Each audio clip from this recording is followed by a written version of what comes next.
Hello students, हम start कर रहे हैं संडे के टेस्ट पेपर का सॉल्यूशन। सबसे पहले हम स्टार्ट करते हैं क्वेश्चन नंबर 1 से। The number of triangles that can be found by choosing the vertices from a set of 12 points. हमारे पास 12 पॉइंट्स हैं, उसमें से हमें ट्राइंगल्स बनाने हैं। हाँ, आप सभी जानते हैं कि ट्राइंगल्स बनाने के लिए हमें कितने पॉइंट्स की रिक्वायरमेंट होती है? 3 पॉइंट्स की। कोई से भी 3 को हम ज्वाइन कर देंगे, ट्राइंगल बन जाएगा। ठीक है, 7 of which lie on the same line. अब सेम लाइन का क्या कंसेप्ट है? अगर कोई भी पॉइंट सेम लाइन पे हुए तो इनसे ट्राइंगल नहीं बनेगा। तो बस सेम लाइन वाले में से 3 का जो सिलेक्शन करेंगे वो आपको सबट्रैक्ट करना है। तो फर्स्ट का सॉल्यूशन क्या हो जाएगा? 12c3 minus 7c3। ठीक है, इसमें ध्यान रखना एक लाइन वाला क्वेश्चन और बनता है, तो लाइन के लिए आपको 2 पॉइंट्स की रिक्वायरमेंट होती है। अब हम आते हैं क्वेश्चन नंबर 2 की ओर। क्वेश्चन नंबर 2 था आपके पास, इस तरह से कुछ गिवन था। P7, K equals to 60 P7, K minus 3। ठीक है, K की वैल्यू आपको निकालनी थी। तो K की वैल्यू आपको निकालनी, तो इसका मतलब क्या हुआ? 7pk equals to 60 into 7pk minus 3। इस फॉर्म को मैं ऐसे लिख सकते हैं। अब आपके पास सबसे अच्छा है कैलकुलेटर अवेलेबल है, तो आप नीचे के ऑप्शंस पुट करके इसको सॉल्व कर सकते हैं। ठीक है, जैसे सपोज कर लीजिए हम सी ऑप्शन पुट करते हैं, शायद क्योंकि आंसर वही है। तो क्या होगा? 7p5 60 into 5 minus 3 2। तो इसको कंपेयर कीजिए, 7p5 का मतलब क्या हुआ? 7 6 5 4 3 और 60 इंटू 7 इंटू 6। तो देखो 7 6 से 7 5 4 जा 23 जा 60। तो ये दोनों वैल्यूज इक्वल है, इसका मतलब आपका आंसर क्या हो जाएगा? के का 5 हो जाएगा। ठीक है, तो आई थिंक ये क्लियर हुआ होगा। अब करते हैं क्वेश्चन नंबर 3। क्वेश्चन नंबर 3 में क्या खास बात है? एक वर्ड दे रखा है फेलियर, FAILURE। 1 2 3 4 5 6 7। तो 1 2 3 4 5 6 7 1 2 3 4 5 6 7 हमने 7 बॉक्सेस बना लिए हैं। आपसे बोला कि कॉन्सोनेंट्स में ऑक्यूपाई ओनली ओड पोजीशंस। जो कॉन्सोनेंट्स जो व्यंजन हैं वो हमेशा विषम स्थानों पर आए। तो विषम स्थान कौन कौन से हैं? ऑड प्लेसेस कितने? 1 2 3 4। और कॉन्सोनेंट्स कौन कौन से हैं? ये कॉन्सोनेंट है ए आई, ये कॉन्सोनेंट है आर, कॉन्सोनेंट्स हैं। तो आपके पास ऑड प्लेसेस कितने हैं? ऑड प्लेसेस है आपके पास 4, 1 2 3 4। और जो कॉन्सोनेंट्स है वो कितने हैं? 3। तो 4 प्लेसेस के लिए 3 को लड़ाने के वेज कितने हो जाएंगे? 4p3। लेकिन ऑप्शन 4 है, कॉन्सोनेंट तो 3 ही है, तो स्पेस कितने फिलअप होंगे? कोई से भी 3 फिलअप होंगे। अब रिमेनिंग स्पेस 1 2 3 4, रिमेनिंग प्लेसेस 4। और वोवल्स कितने बचे? 1 2 3 4। तो 4 को 4 पे लड़ाने के बेस 4p4। अब हमने 3 लेटर्स तो इस तरह से अरेंज करे, 4 लेटर्स इस तरह से अरेंज करे, तो टोटल वेस क्या होंगे? दोनों को कर दीजिए मल्टीप्लाई, तो इसका आंसर आ जाएगा 24 इंटू 24, दैट इज 576। और ये हमारा ऑप्शन है, ऑप्शन नंबर ए। ठीक है, तो आई थिंक ये आपके क्लियर हुआ होगा। अब बारी आती है क्वेश्चन नंबर ये आपके था फर्स्ट सेकेंड थर्ड। अब बारी आती है क्वेश्चन नंबर 4 की। क्वेश्चन नंबर 4 बहुत ही इंपॉर्टेंट क्वेश्चन है, 1-2 बार एग्जाम में आ चुका है। आई थिंक ये आपके क्लियर हुआ होगा, पॉज करके आपने नोट भी कर लिया होगा। क्वेश्चन नंबर 4, क्वेश्चन नंबर 4 है आपके पास 13 से 6 plus twice into 13c5 plus 13c4 that is equals to 15cx। ऐसा ही कुछ क्वेश्चन है। ओके, देखिए यहाँ पर हमने पास्कल रूल लगाना है। पास्कल रूल क्या होता है? इसके 2 पार्ट कर लीजिए। 13c6 आपको मैंने बताया था Pascal rules, 13c5 plus 13c4 equals to 15cx। ये दोनों 13 13 है, इनमें 1 का डिफरेंस है, तो क्या हो जाएगा? 13 का तो हो जाएगा 14c। इन दोनों में से बड़ा कौन है? 6, तो ये आ जाएगा 6 प्लस 13 13, तो ये हो जाएगा 14, बड़ा कौन है? 5 इक्वल्स टू 15cx। अब वापस देखिए सेम रूल अप्लाई हो रहा है। 14 14, 6 और 5 में बड़ा कौन है? 6, तो कितना आ जाएगा आपके पास? 15c6 और यहाँ पर 15cx। तो x का आंसर क्या आ जाएगा? 6। लेकिन ध्यान रखना, हो सकता है कि आपके 4 ऑप्शन में 6 ना हो सकता है कि आपके 4 ऑप्शन में क्या हो? 6 ना हो, तो इसका आंसर ये भी हो सकता है। इसको हम मिसिंग फॉर्मूले से ऐसे लिख सकते हैं ना, 15 माइनस 6 15cx। तो 15c 9 15cx, तो x का आंसर क्या हो सकता है? 9 भी हो सकता है। अब आपके यहाँ पर दोनों आंसर्स अवेलेबल है। कितने आंसर्स अवेलेबल है? दोनों। तो 45 का आंसर क्या हो जाएगा आपके पास? ए 6 आ जाएगा। ओके, लेकिन 9 भी इसका आंसर पॉसिबल है, तो इसके ऑप्शन में 6 भी था और 9 भी था, दोनों अवेलेबिलिटी है। ओके, चलो देखते हैं इसको। अभी तो ये इसका पास्कल रूल से होगा। Okay, question number 5।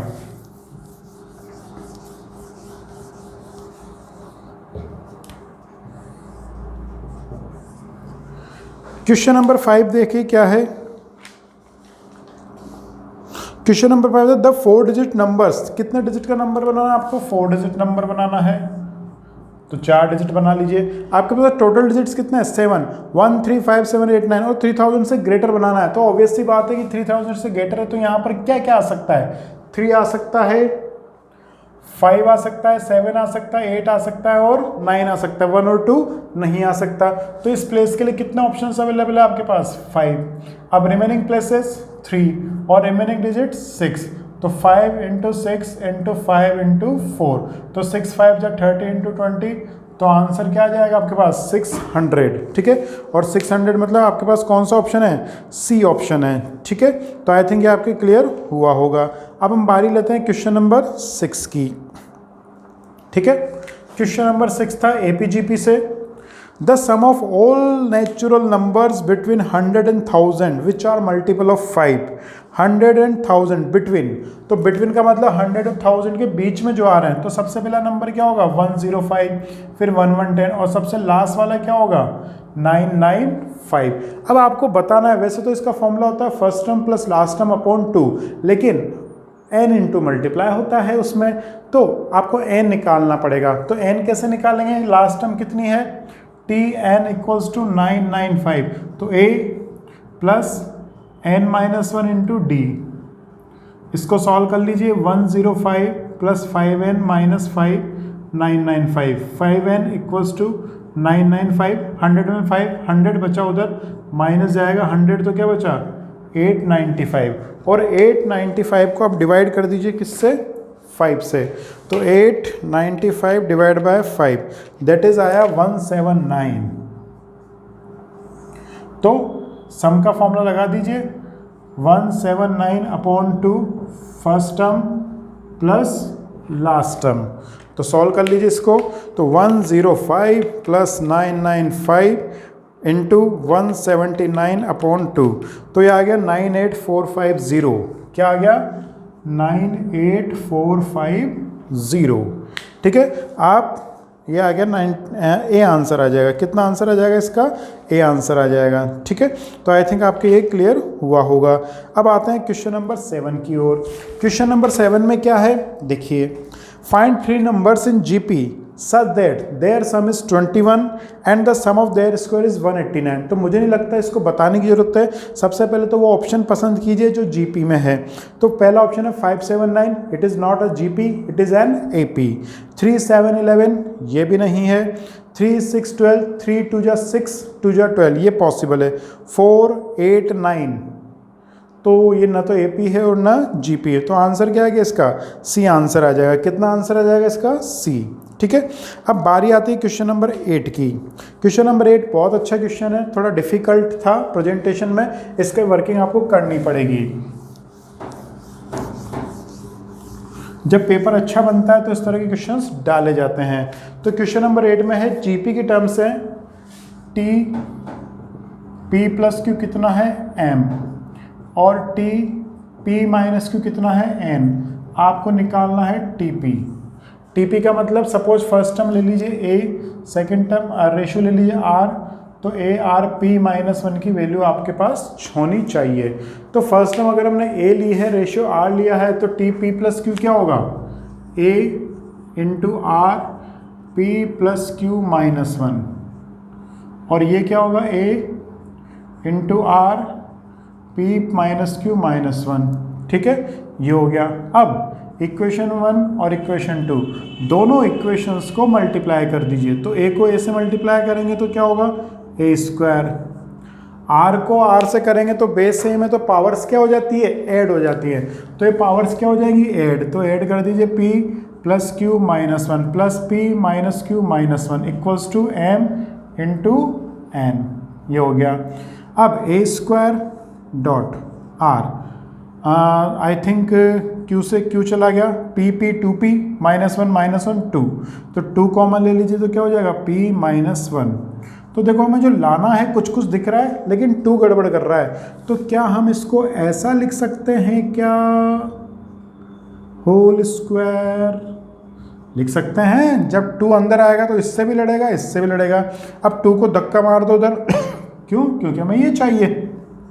तो A R P minus one equals to root M N, और ये किसका फॉर्मूला है, टी पी का। तो बस आंसर क्या आ गया हमारे पास, रूट एम एन। ठीक है, तो आई थिंक ये आपके क्लियर हुआ होगा। क्वेश्चन नंबर 9 है इनफाइनाइट जीपी का।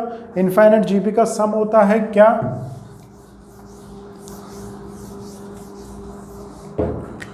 एस इनफाइनाइट होता है ए upon one minus are.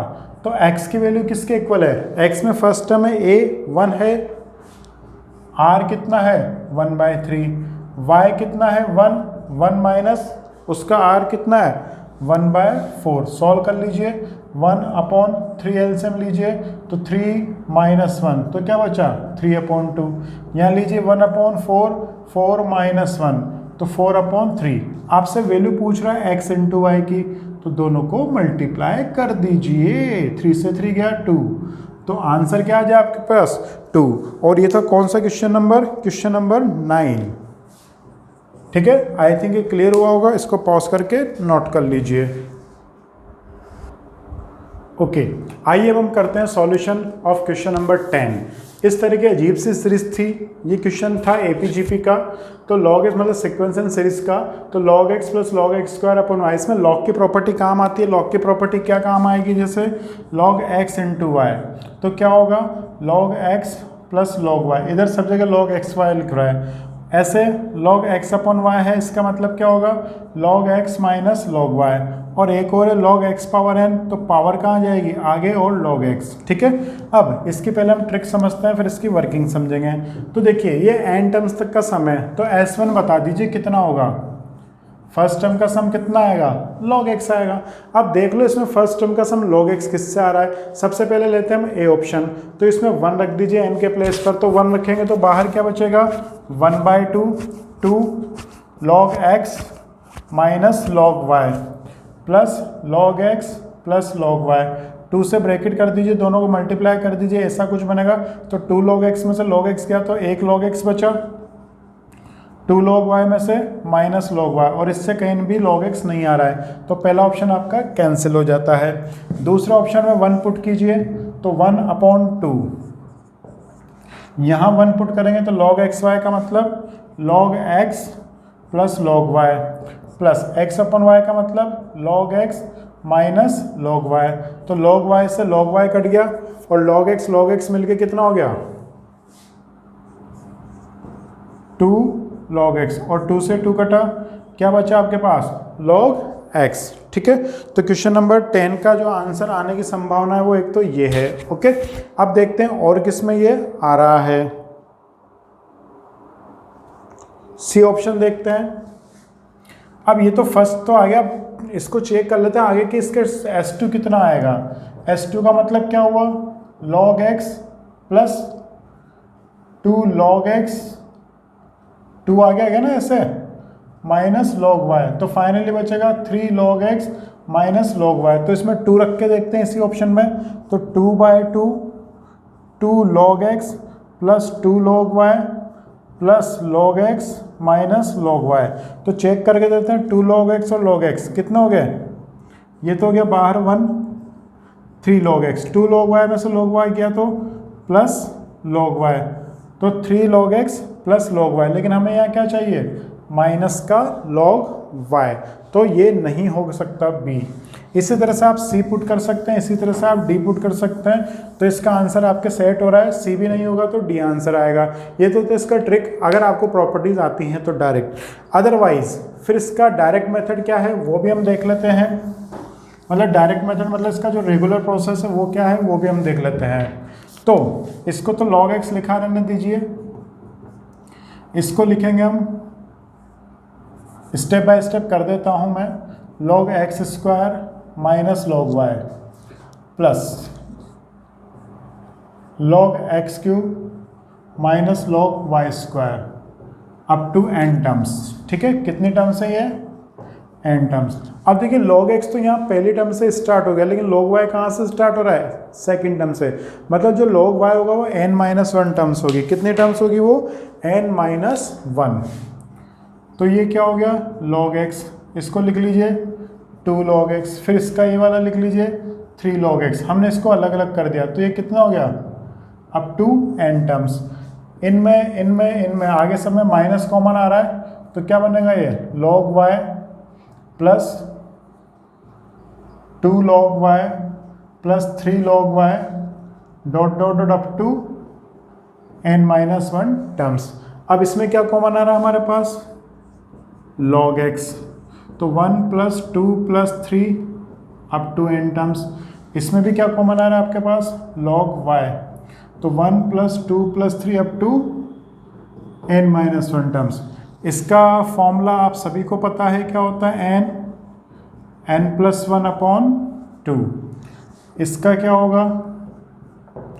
n-1 plus 1 n upon 2। अब क्या कॉमन आ रहा है दोनों में से? n/2। n प्लस 1 को इससे मल्टीप्लाई कर दीजिए, तो ये हो गया n log x plus log x। यहाँ पर भी n बार आ गया, तो minus n log y minus minus plus log y।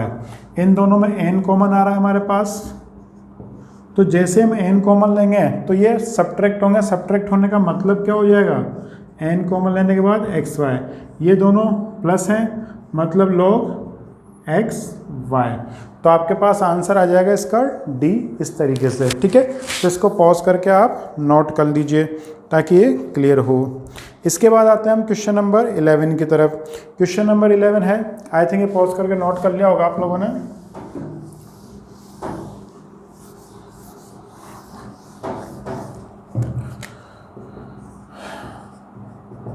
Question number 11 में आपको एपी में जो n टर्म्स का सम है वो कितना दे रखा है?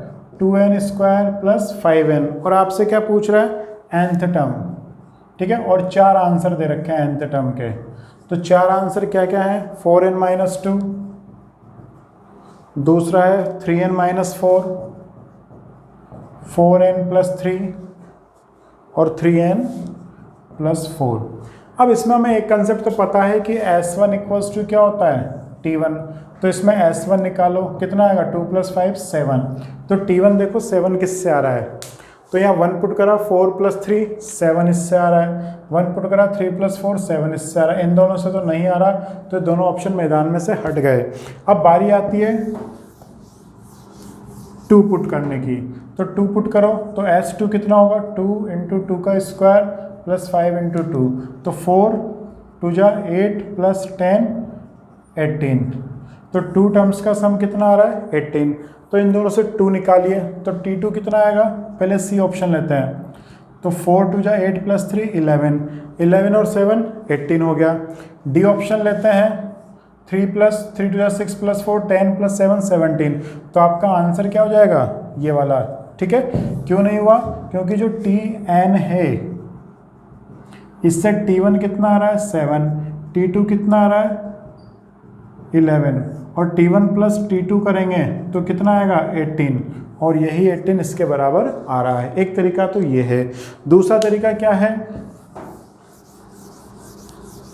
हमें nth टर्म चाहिए, तो A और D चाहिए, तो S1 equal to T1 equal to A तो आ गया। S2 पता चल गया, तो T2 का फॉर्मूला क्या होगा? S2 माइनस S1, तो T2 कितना होगा? 18 माइनस 7, तो T2 आ गया आपके पास 11। T2 पता है, T1 पता है, तो D कितना हो जाएगा? T2 माइनस T1, मतलब 11 माइनस 7 दैट इज 4। ठीक है, तो बस Tn निकाल लो। Tn का formula A plus n minus 1 D। A की value 7 plus n minus 1 D, तो 7 प्लस 4n माइनस 4, तो 4n+3, तो इसका आंसर क्या हो जाएगा आपके पास सी। ठीक है, अब आते हैं हम क्वेश्चन नंबर 12 पर। क्वेश्चन नंबर 12 था आपका लीनियर इनइक्वालिटीज से, इसको पॉज करके नोट कर लीजिए।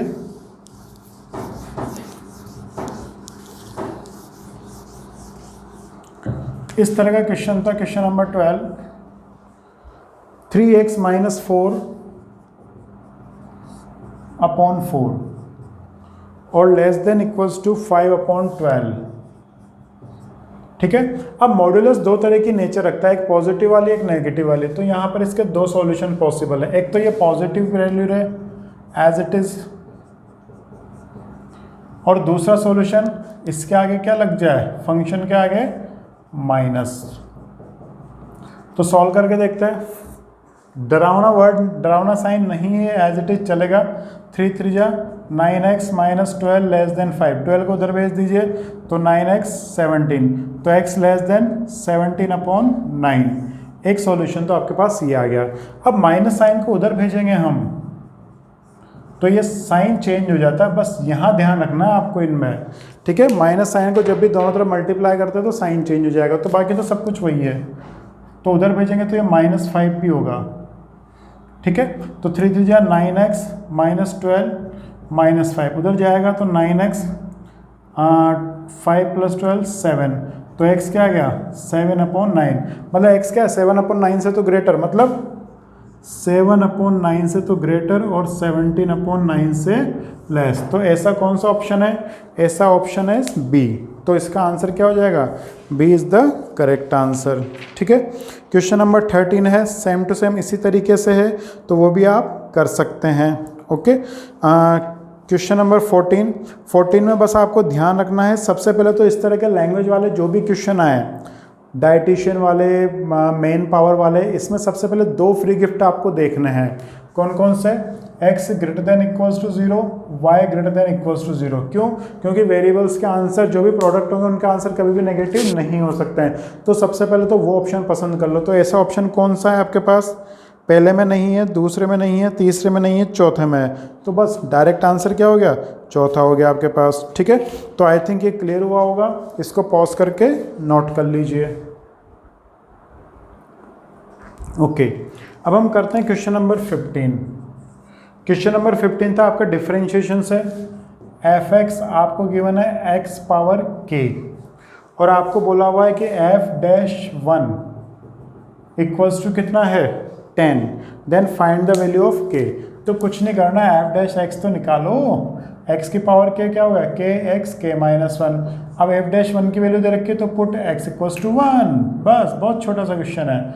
तो k 1 पावर k-1, f'(1) की वैल्यू कितनी है 10, ये 1 हो गया, तो k का आंसर कितना आ गया आपके पास 10, तो ए आंसर आ जाएगा किसका 15 का। ठीक है, आई थिंक क्लियर हुआ होगा। अब बारी आती है 16 की। क्वेश्चन नंबर 16 बहुत अच्छा क्वेश्चन है। y = 1 + x + x² + x³ 3 up to infinite. ठीक है, अब हमसे वैल्यू पूछ रहा है dy/dx - y की। किसकी वैल्यू पूछ रहा है, dy/dx - y। सबसे पहली बात, जो मैथमेटिक्स वाले स्टूडेंट्स हैं वो ये जानते होंगे कि जो फॉर्मूला है ये होता है e⁻x का। तो dy/dx निकाल लीजिए, तो ex का डिफरेंशिएशन क्या होगा, ex ही होने वाला है। अब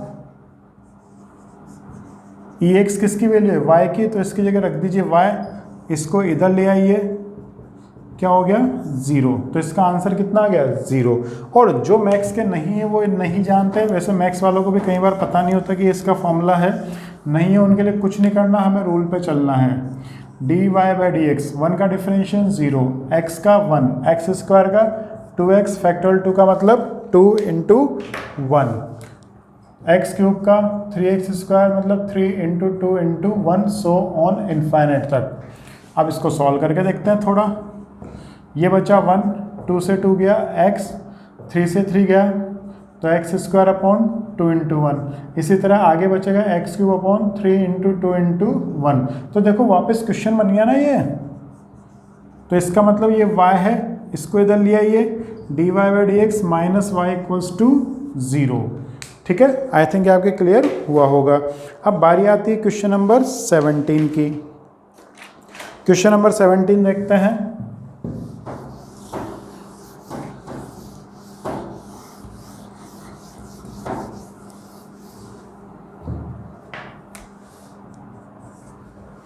क्वेश्चन नंबर 17 है x इक्वल्स टू AT² और y इक्वल्स टू 2AT। आपको फाइंड करना है dy/dx।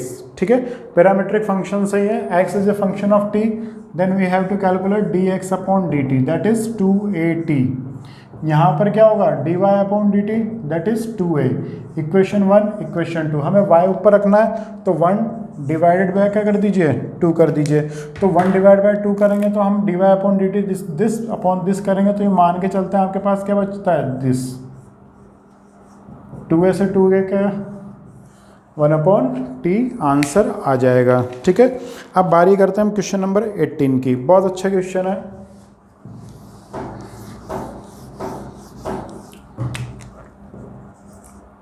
क्वेश्चन नंबर 18 बेसिकली ये था कि आपको इंटीग्रेशन करना था किसका e⁻3x plus e⁻−3x upon ex। पहले हम इसको सॉल्व करते हैं। इसको सॉल्व करेंगे तो क्या बनेगा, ये ex ऊपर चला जाएगा तो e⁻2x प्लस e⁻−4x dx।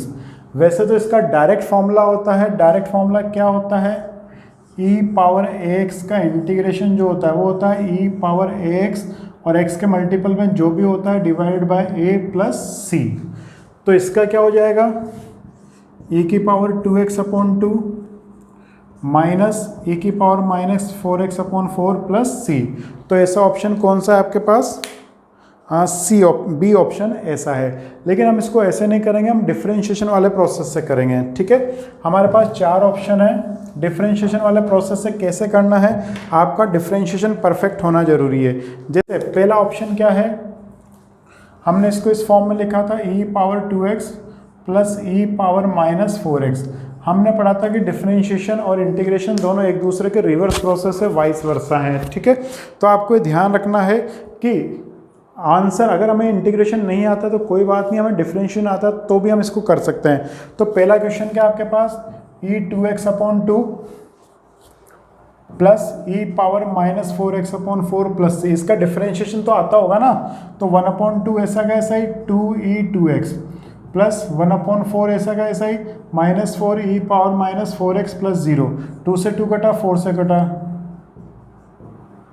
तो देखो ये बन रहा है क्या, नहीं बन रहा, बस साइन का डिफरेंस है। यहाँ प्लस है, यहाँ प्लस से माइनस आ गया। तो ऐसा ऑप्शन देखो नीचे वाला ऑप्शन में क्या है, यहाँ माइनस है तो माइनस माइनस क्या हो जाएगा ये प्लस। तो आंसर क्या आ गया इसका, B is the correct answer. ठीक है, तो आई थिंक ये आपके क्लियर हुआ होगा।